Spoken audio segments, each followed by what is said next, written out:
Good morning! Yes, mga paps. Bali, share ko lang sa inyo yung buho ko. Bali, inabot na to ng 1.5 year. Kaya ganito na mangyayari pag sobrang haba na ng buhok nyo.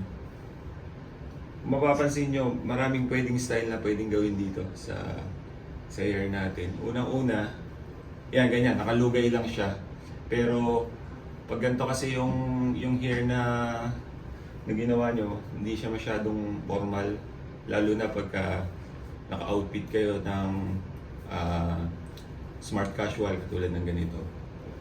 So ang ginagawa ko, ang hairstyle na ginagawa ko sa buhok ko pag ganito yung outfit, bali tinatali ko siya ng ganito, ponytail. Kaya ang mangyayari niyan, to bali hilahin nyo lang lahat ng buhok.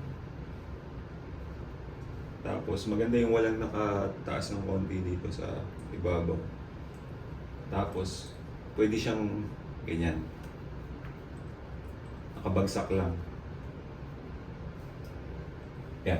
Ito yung pinakang madaling gawin sa long hair.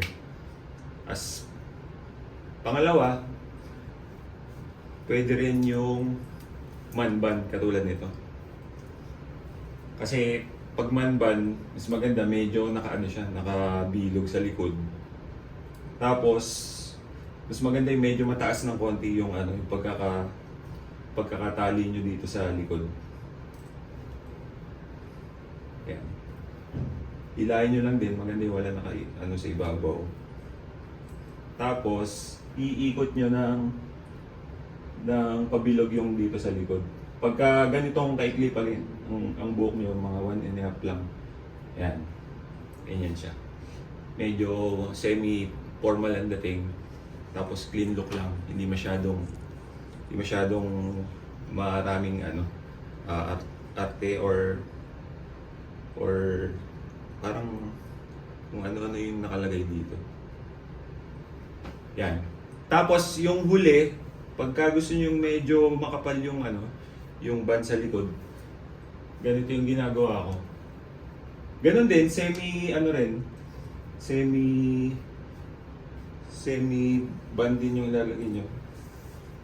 Bali, tawag dito, iaano nyo rin dito, ibibilog sa likod. Tapos gusto nyo ngayon, kung may klipa yung buhok nyo dito sa likod, dahil makapansin nyo, ito, may klipa, pwede nyo itong pakapalin. Pero ginagawa ko dito, meron akong isang accessories na buhok na nilalagay. Ito. Nabili ko lang to sa Shopee. Ito yung dreadlocks. Kagandahan kasi dito mga guys, pwede itong gamitin nyo or pag hindi naman, itago nyo lang din. Nakakatulong din to mga guys, pampakapal ng manban natin. So ang kailangan lang natin dito, ito, meron din ako kasing ibang kulay. Pwede rin ito yung gamitin. Nasa inyo kung anong gusto nyo gawin. Pwede nyo pagsamahin. Pero pakita ko lang kahit ito lang. Tapos kailangan din natin ng pantali. Kasi medyo makapal na to. So ganito. Yan. Pagsasama-samahin nyo lang yung sa umpisa. Yung dito yung may tali. Kasi ito yung pinakang iikot natin dito sa likod. Yan. Bali, iikot nyo lang siya dito sa likod. Ganyan. Para kumapal. Tapos, tsaka nyo itatali ito. Yung pambula.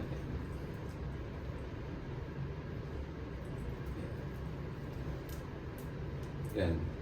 Make sure na medyo maganda yung pagkakatali nyo para hindi malaglag. Kaya mapapansin nyo, ayan. Medyo kumapal na yung natin, man bun. Tapos kung may, ayan, katulad yan, may lawit-lawit. Pwede nyo yan lagyan ng bitres. Meron din ako dito. Bitres.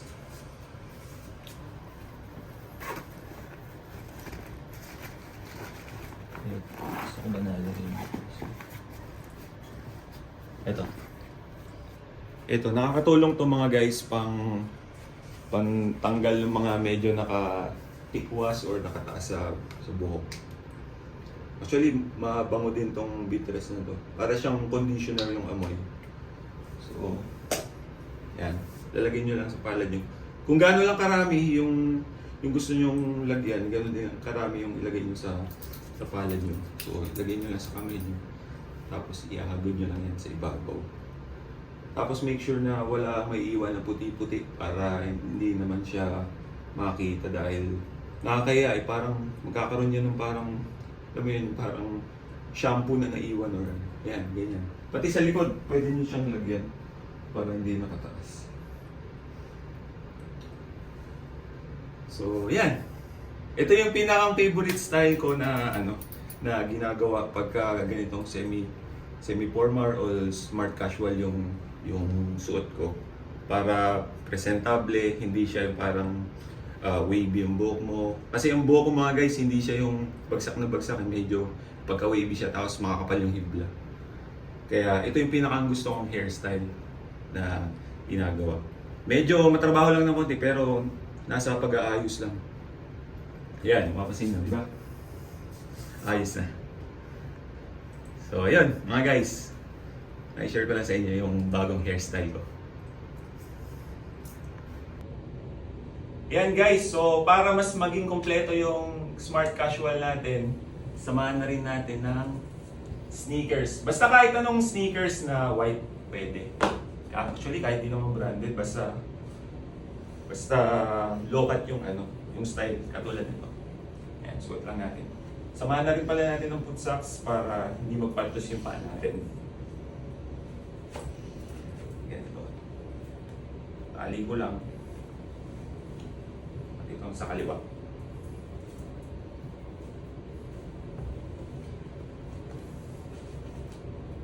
Ayan. Actually, ang nagustuhan ko dito kasi siya, malambot. Masarap siyang ilakad kahit malalayo. So, yan. So, para mas kumpleto pa yung outfit natin, samahan na rin natin ng accessories. Katulad nito. Actually, ito yung nagustuhan ko kasi sobrang simple lang niya. Tapos, walang kahit anong design. Black lang. Mas siya parang nagko-complement dun sa outfit natin. Tapos, para mas kumpleto, nasama ko na rin ng sing-sing. Kahit anong sing-sing. Basta silver lang. Pwede rin gold pero mas preferred ko kasi yung sorry. Mas preferred ko kasi yung silver. Yan. Tapos meron din akong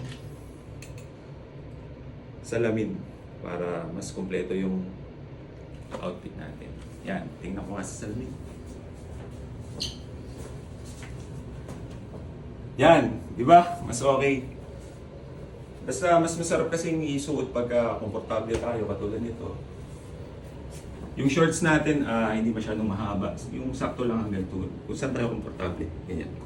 See? Pwede natin pang outfit. Diba?